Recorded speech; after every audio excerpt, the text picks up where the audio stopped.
नमस्कार साथियों, मैं कुणाल आप सभी का R O most important question discussion series में स्वागत करता हूं। आज की वीडियो में फिर दोबारा आपके लिए लाए गए हैं कुछ खास प्रश्न जो आपकी परीक्षा के हिसाब से महत्वपूर्ण हैं। तो आइए देखते हैं कि कौन कौन से प्रश्न आज पूछे जाने हैं और उनसे जुड़ी हुई कौन कौन सी खास बातें आपको याद रखनी है।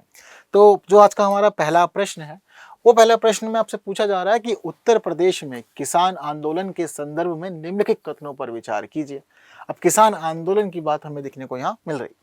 उत्तर प्रदेश किसान सभा का गठन बाबा रामचंद्र ने 17 अक्टूबर 1920 में किया था। किसका? उत्तर प्रदेश किसान सभा का गठन। ये पहला स्टेटमेंट है। इसका हमारा दूसरा स्टेटमेंट वो कह रहा है कि गौरी शंकर मिश्र, इंद्र नारायण द्विवेदी और मदन मोहन मालवीय, मिश्रा, द्विवेदी और मालवीय साहब, ये उत्तर प्रदेश किसान सभा के गठन से जुड़े हुए थे।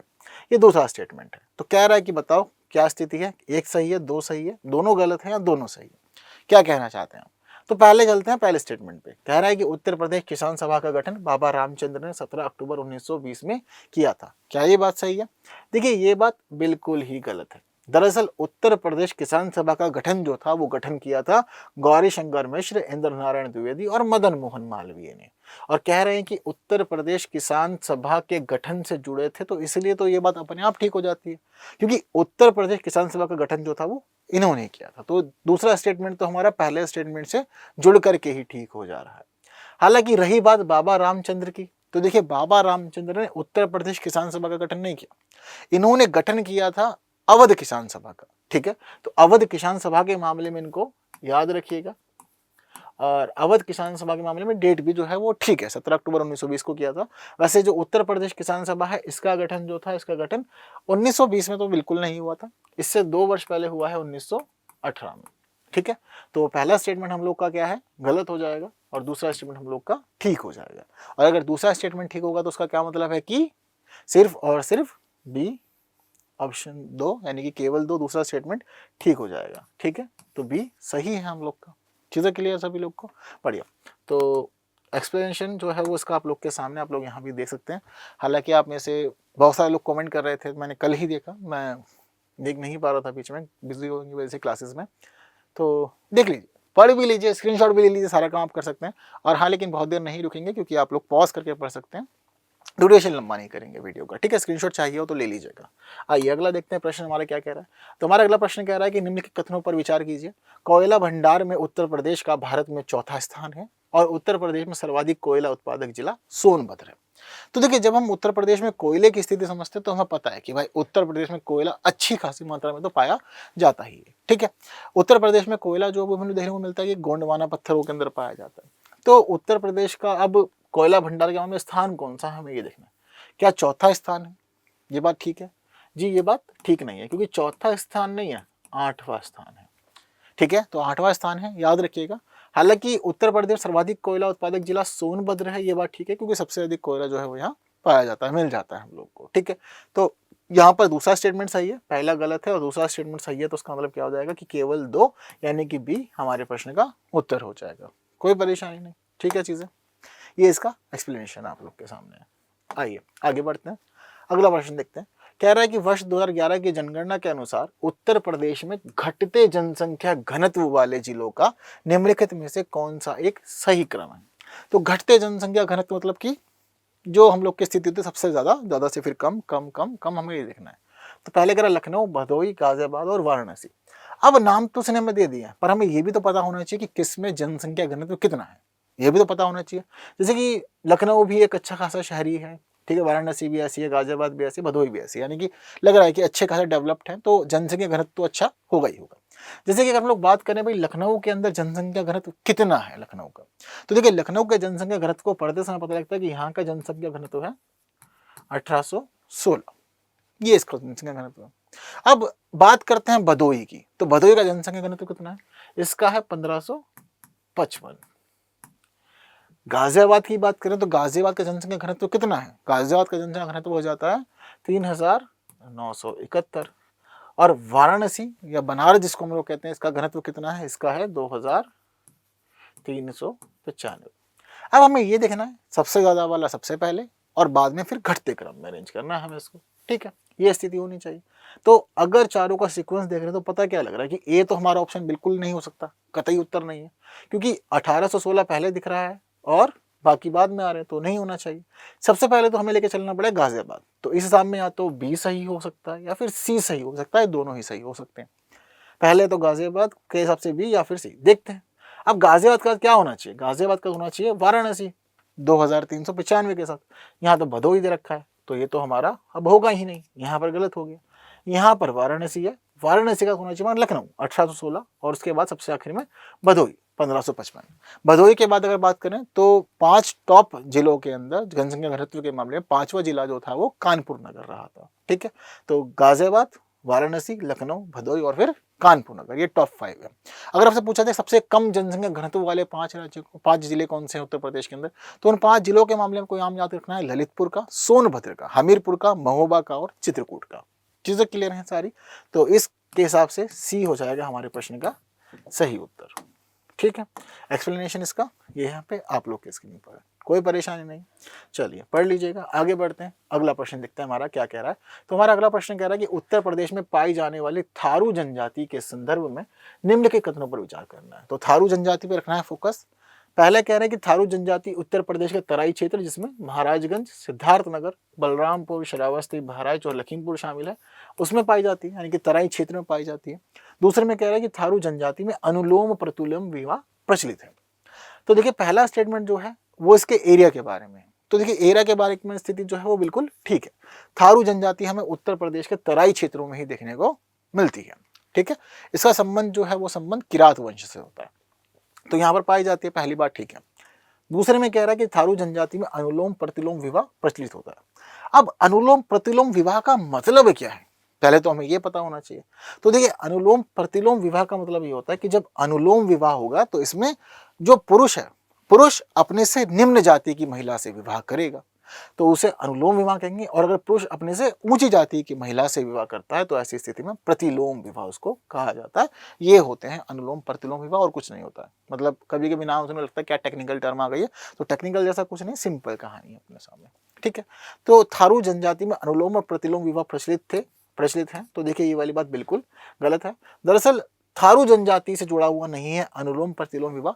जब आप बुक्सा जनजाति पढ़ेंगे तो बुक्सा में आपको ये सब पढ़ने को मिलेगा कि हाँ अनुलोम प्रतिलोम विवाह उसमें होता है, थारू में नहीं होता। तो इसीलिए हमारा जो दूसरा स्टेटमेंट है वो गलत है, पहला ही स्टेटमेंट ठीक है। और पहला स्टेटमेंट ठीक है तो उसका मतलब केवल एक, यानी कि ए होगा हमारे प्रश्न का सही उत्तर। ठीक है, कोई परेशानी नहीं। आइए अगला देखते हैं कि अगला हम प्रश्न हमारा क्या रहा है।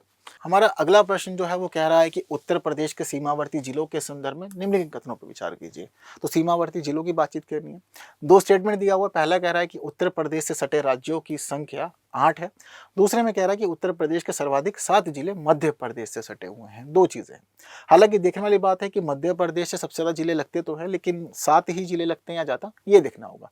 तो दोनों चीजों को समझते हैं, लेकिन मानचित्र से समझेंगे, सबसे ईजी रहेगा। तो देखिए जब हम मानचित्र को देखते हैं तो यहाँ हमें दिख रहा है नेपाल, ये दूसरा देश है, तो इसको देश की स्थिति में याद रखना है। इसके अलावा आप कितने राज्यों से सीमा साझा कर रहा है वो देखते हैं पहले।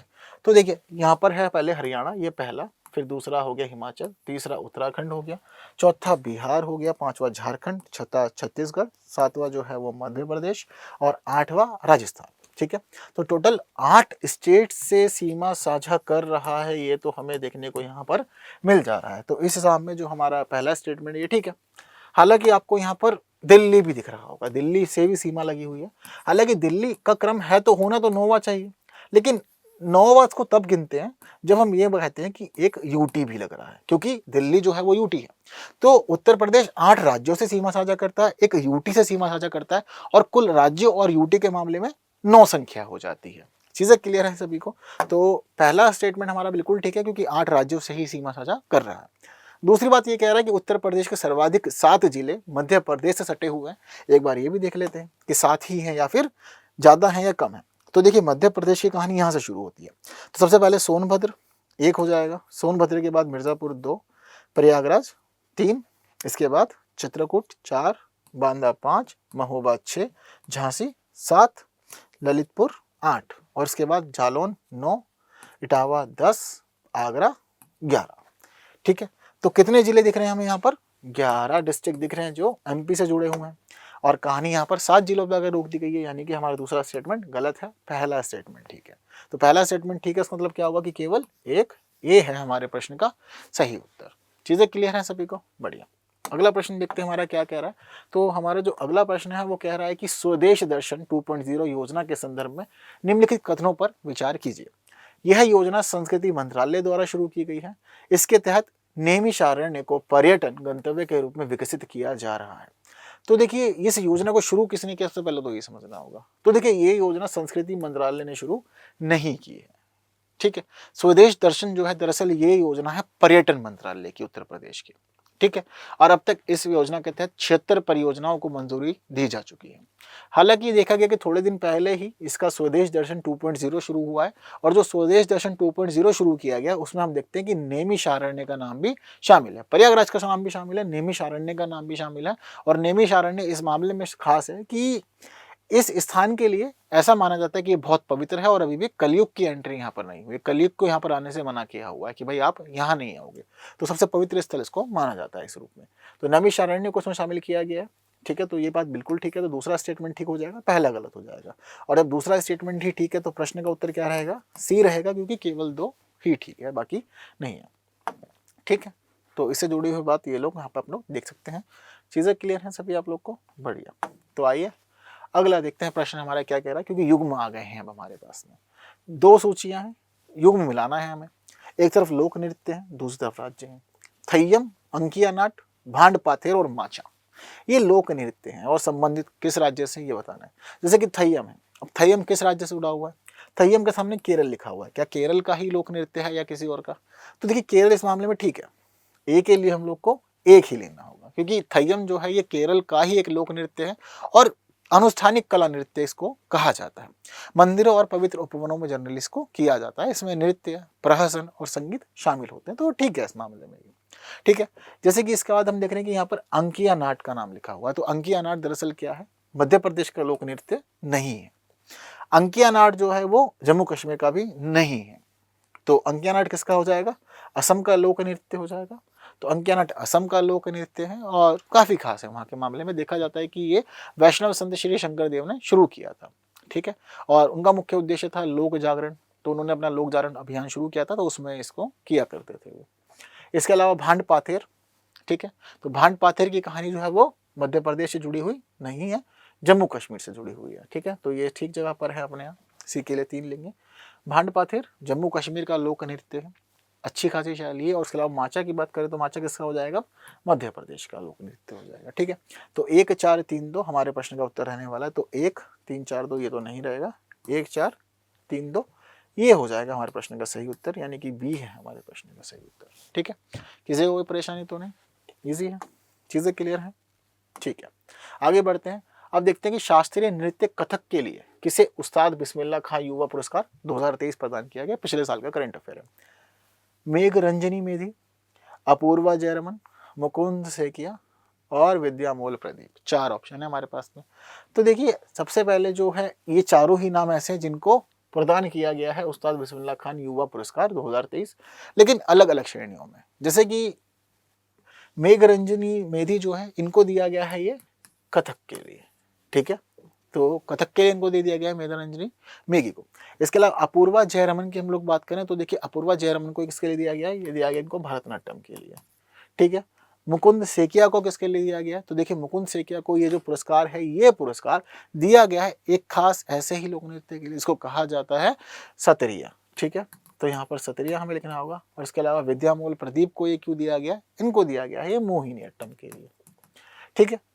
तो चारों को अलग अलग श्रेणी में दिया गया, पर हमारा प्रश्न का उत्तर किससे जुड़ा हुआ है? कथक से जुड़ा हुआ है। तो कथक में कौन है? ए, यानी कि मेघ रंजनी मेधी। तो ए हो जाएगा हमारे प्रश्न का यहाँ पर उत्तर। सिंपल है कहानी। तो अगला प्रश्न देखते हैं क्या कह रहा है। अगला प्रश्न कह रहा है कि आल्हान लोक संगीत के संदर्भ में निम्नलिखित कथनों पर विचार कीजिए। यह उत्तर प्रदेश के बुंदेलखंड क्षेत्र से संबंधित है और परिवार में पुत्र जन्मोत्सव के अवसर पर आल्हन गायन की परंपरा है। तो देखिए जब हम आल्हा उदल की कहानियां यानी वीर रस से जुड़ी हुई कहानियां होती है इनको देखते हैं तो पता चलता है कि हाँ बुंदेलखंड वीरता के मामले में काफी प्रमुख रहा है। तो यहाँ पर आल्हा उदल की कहानियां सुनी कही जाती हैं, ये प्रचलन में है। हालांकि सिर्फ बुंदेलखंड क्षेत्र ही नहीं, उत्तर प्रदेश के काफी और क्षेत्र भी जुड़े हुए हैं, उत्तर भारत के भी काफी क्षेत्र से जुड़े हुए हैं। अगर ये कहा जाए कि पुत्र जन्मोत्सव के अवसर पर होता है तो नहीं, दरअसल पुत्र का जब जन्मोत्सव होगा तो सोहर गाया जाएगा, आला उदल की कहानियां नहीं सुनाई जाएंगी उसको, ठीक है। तो दूसरा गलत है स्टेटमेंट, पहला स्टेटमेंट ठीक है और इस हिसाब से प्रश्न का उत्तर क्या रहेगा, बी, क्योंकि एक ही ठीक है, केवल एक, ठीक। अगला प्रश्न देखते हैं हमारा क्या कह रहा है। तो अगले प्रश्न में कहा गया कि mapping of the archives in India पुस्तक के लेखक कौन है, मांजीमा मिश्रा, नवीना नजर हैदर, रमेश चंद्र गौड़ एवं बिस्मय बसु और अश्विनी भटनागर एवं आर.सी. गंजू। तो देखिए इस प्रश्न का उत्तर जो है वो सी है, रमेश चंद्र गौड़ एवं बिस्मय बसु की पुस्तक है mapping of the archives in India, ठीक है। तो याद रखिएगा, जैसे कि मंजीमा मिश्रा लिखा हुआ है यहाँ पर, तो मंजीमा मिश्रा की भी एक किताब है जिसको नाम इन्होंने दिया है the ocean is her tiles, ठीक है। नवीता नजत हैदर की भी एक पुस्तक है जो आप लोग याद रख सकते हैं और इनकी जो पुस्तक है उसका नाम है जाली, जाली lattice of divine light in Mughal architecture, ठीक है। और इसके अलावा अश्विनी भट्टाचार्य एंड आर.सी. गंजू की जो पुस्तक है, इस पुस्तक का नाम है फारूक ऑफ कश्मीर। तो याद रख सकते हैं, चारों किताबें कोई सी भी आपसे पूछी जा सकती है और ये नाम आप लोग को यहाँ पर भी देखने को मिल जाएंगे। तो इस हिसाब से प्रश्न का उत्तर जो है वो हमारा सी रहेगा बस, ठीक है। चीज़ें क्लियर हैं तो याद रखिएगा अच्छे से, कुछ भी पूछा आप लोगों से जा सकता है। तो इस प्रकार हमारी आज की वीडियो के 10 प्रश्न भी संपन्न हो जाते हैं। अभी फिलहाल आप लोग वीडियो को शेयर कर सकते हैं, लाइक कर सकते हैं, कमेंट कर सकते हैं और बाकी की बातें हम लोग करेंगे अगली वीडियो में कुछ नए प्रश्नों के साथ। तब तक के लिए दीजिए मुझे विदा। Thank you so much.